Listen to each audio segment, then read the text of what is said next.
E aí, você está gostando do estudo do livro Orientação da Criança? Que livro fabuloso, você não acha? Olha, essa já é a lição 4. Nós estamos começando uma série de 3 lições sobre o mesmo tema, que é a seção 10. E agora vamos estudar o capítulo 41. E para conversar sobre esse assunto estão com a gente 2 pastores, o pastor Valdoni Fiuza e o pastor José Santos. Bom vocês estarem aqui. Você deve estar lembrado que nós sempre começamos falando sobre culto da família, porque é fundamental para a casa, para a vida espiritual da casa e para a estrutura de funcionamento de uma família.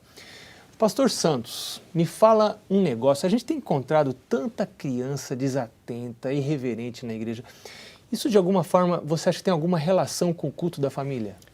Pastor, eu penso que sim, porque o culto na família pode ser uma estrutura didática para ensinar a criança a ter reverência na igreja. Ou seja, ela aprende em casa que é necessário reverenciar Deus, a sua palavra e a sua casa. Consequentemente, isso vai refletir lá na igreja. Quer dizer, eu tenho que ter alguma regra. O culto da família tem que ser legal, um ambiente gostoso, mas tem que ter alguma regra, porque se eu deixar meu filho solto na sala na hora do culto, também não vai adiantar muita coisa para ensinar reverência, pelo menos. Eu penso que tem que ser um culto rápido, óbvio, mas que a criança entenda que Deus é o mesmo Deus que está na casa dela, é o Deus que está presente lá na igreja, e Ele merece toda a nossa reverência. Um culto rápido, mas um culto reverente. Tem um capítulo que nós vamos estudar já mais para o final do livro Orientação da Criança sobre reverência na igreja. E esse capítulo, claro, a gente vai poder usar também para aplicar para reverência no culto da família, né? E às vezes, pastor, conversando com essas crianças, a gente percebe que elas têm dificuldades de manter a reverência na igreja por não ter o culto em casa. Em casa, exatamente. Bom, vamos entrar no assunto de disciplina. Pastor Valdoni, quando é que a gente sabe, ou melhor dizendo, qual é o objetivo da disciplina? Por que a gente disciplina? Pastor Marcos Bonfim, as crianças, elas vão crescer e elas precisam da disciplina para aprenderem a ter o governo de si mesmas, tomar as suas próprias decisões. Isso é muito importante. Ou seja, ter autonomia. Quando eu disciplino os filhos, eu estou ensinando meus filhos a viverem longe de mim. Sim, independentes, porque elas vão precisar buscar essa independência. Um dia eu vou morrer. Claro. Um dia elas vão estar distantes dos meus olhos, né? Exatamente. Preciso educar para isso. Pastor Santos, como que eu, pai, ou eu, se for mãe, posso facilitar a obediência dos filhos? Numa outra lição nós já estudamos que eu atrapalho a obediência quando eu dou ordens iradas, eu crio revolta, crio rebelião. Agora, como que eu posso facilitar a obediência dos filhos? Eu posso mostrar para ele que a obediência é justa e razoável. Não é algo que eu estou inventando, que eu estou criando, mas que lá na frente vai ser muito útil para ele. Deve ser, deve acontecer. Ou seja, é justo, é razoável e a obediência vai levar a você a ser um bom cidadão em todos os aspectos. Agora, quando você tem um filho adolescente, você precisa ter bons argumentos, né? Sim. Tentar impor, você não vai conseguir. Sempre a pergunta, mas por quê? Por quê? E eu tenho que ter respostas. Assim. Eu tive 2 filhas que foram adolescentes, hoje são jovens. Teve momentos que eu não tive respostas. Eu sabia que aquele era o caminho, mas eu não tinha resposta. Então você tem que orar, buscar de Deus ajuda, mas o princípio geral é esse. Você tem que mostrar por que é vantagem obedecer. E quando você apresenta isso, ele aceita. Verdade. Não é impondo. Pastor Valdoni, que 2 coisas, agora sim, precisam acontecer para que a disciplina tenha sucesso? Quando é que você sabe que a disciplina alcançou sucesso? Pastor, a disciplina, ela precisa ser aceita. Eles precisam perceber a necessidade da disciplina. E quando percebem a necessidade da disciplina, eles sentem o desejo de serem moldados, disciplinados. Ou seja, ele precisa ver que errou, reconhecer que errou. Reconhecer o seu erro. E precisa ter o desejo de mudar. De mudar. E isso a gente não consegue com paulada. Não é com nem imposição, né? Mas de coração para coração. E se torna algo educativo, pastor, não um treinamento.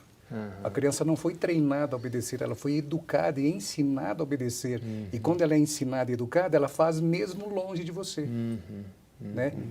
Quando ela é treinada, você está fora, ela não vai fazer.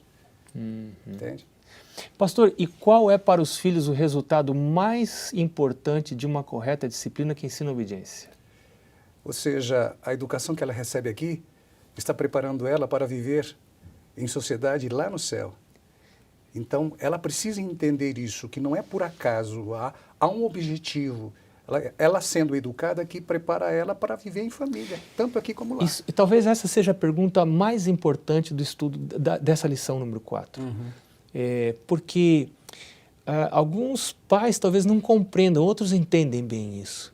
Que quando eu estou exigindo disciplina dos meus filhos, quando eu estou ensinando disciplina, respeito, autoridade, eu estou ajudando meu filho a respeitar a Deus, a obedecer divina, a Deus. Né? Quando eu permito que meu filho desobedeça, não importa a idade que ele tenha, eu permito que meu filho desobedeça, eu estou dizendo para ele... Desabonando a autoridade divina, não é importante. Isso. E também outras autoridades, outras figuras de autoridade, né? Governo, no meu ambiente de trabalho, eu vou ter... Todos nós estamos sujeitos a alguma autoridade. E tem gente que tem dificuldade de lidar com a autoridade porque não aprendeu em casa. E se você não obedece à autoridade que você vê, muito menos a autoridade que você não vê. Exatamente. Pastor Valdoni, qual o resultado, o que acontece quando os filhos sentem que são vigiados? Que parece que não podem ficar sozinhos, tem que ter alguém vigiando. O que acontece? Realmente é um perigo. Isso é assim, difícil para eles lidarem com essa ideia de que vai no quarto tem que ser vigiado, vai na sala tem que ser vigiado, vai no escritório tem que ser vigiado, vai para a escola tem que ter alguém acompanhando, nada disso. Eles precisam perceber que há uma confiança. Os pais confiam neles, embora há um monitoramento, há um certo acompanhamento, mas há também um grau de confiança. Então, isso faz uma diferença muito desconfiança grande. Desmoraliza. Totalmente. Já ninguém confia em mim, já espera o mal de mim, eu vou fazer o mal mesmo. Vou fazer mesmo, tudo errado. Agora, por outro lado, a gente precisa vigiar. Sim. Mas essa vigilância não pode ser percebida pelos filhos. Ela tem que ser uma vigilância discreta, não ostensiva, né? Mas precisa ter. Eu diria que os pais precisam ser guiados pelo Espírito Santo. É verdade. Quando eles são guiados pelo Espírito Santo, eles fazem isso de forma tão tranquila, nesse grau assim de companheirismo, e aí tem resultados realmente grandiosos. Verdade. O que acontece, Pastor Santos, quando os filhos se livram completamente do controle de pais controladores? Tem pais que são super controladores das ações e não ensinam os filhos a raciocinarem da causa do prefeito. Então, esse tipo de filho que não aprendeu a raciocinar, quando ele se livra do controle dos pais, o que acontece com ele? Incapazes de pensar e agir. Eles nunca passaram por isso. E agora que eles estão sozinhos, vou agir como? Fazer o quê? Eu não tinha alguém me instruindo. Portanto, é fundamental que os pais ajudem os filhos a pensarem, para que quando eles não estiverem presentes, eles consigam manter isso. Esse tipo de filho é o tipo de pessoa que vai estar sendo facilmente desencaminhado por outros, né? Exatamente. Maria vai com as outras, isso porque não aí. aprendeu, Ele não aprendeu a a pensar. tomar decisões, a pensar e agir. E isso vai ter consequências espirituais. Totalmente, pastor. Se torna reativo, não proativo. Consequentemente, também na busca de Deus, ao estar na presença de Deus. Para que Deus? Por que Deus? Sempre vai ter algo mais urgente para eu fazer. Eu preciso priorizar. E alguém que toma decisões constantes são pessoas que têm condições de priorizar. Verdade, verdade. E a última pergunta da nossa lição de hoje. O que devem fazer pais que desejam ter um controle sadio sobre os filhos sem que os filhos deixem de pensar? Aí é uma arte, né? É verdade. Eles precisam educar os seus filhos de tal forma que a mente dos pais elas estejam ligadas à mente dos filhos. Ou seja, o coração do pai esteja ligado ao coração dos filhos. Isso é muito importante, ter esse relacionamento, né? E quando há esse relacionamento, os filhos vão perceber que é conveniente, vale a pena obedecer os seus pais. Vale a pena obedecer, porque os pais nunca vão pedir uma coisa que não seja razoável, que não tenha um motivo justo para... Equilíbrio, né? Em todas as áreas. Pastores, muito obrigado. Eu quero agradecer você também que esteve com a gente aqui na lição 4. Continue lendo o seu livro, preenchendo o seu guia de estudos, mas leia o livro todo, não leia só esses pedaços que nós estamos estudando, esses trechos que estamos estudando. Todo o livro é muito precioso, vai abençoar sua vida, a vida da sua família, especialmente dos seus filhos. Deus te abençoe e nos vemos na próxima lição.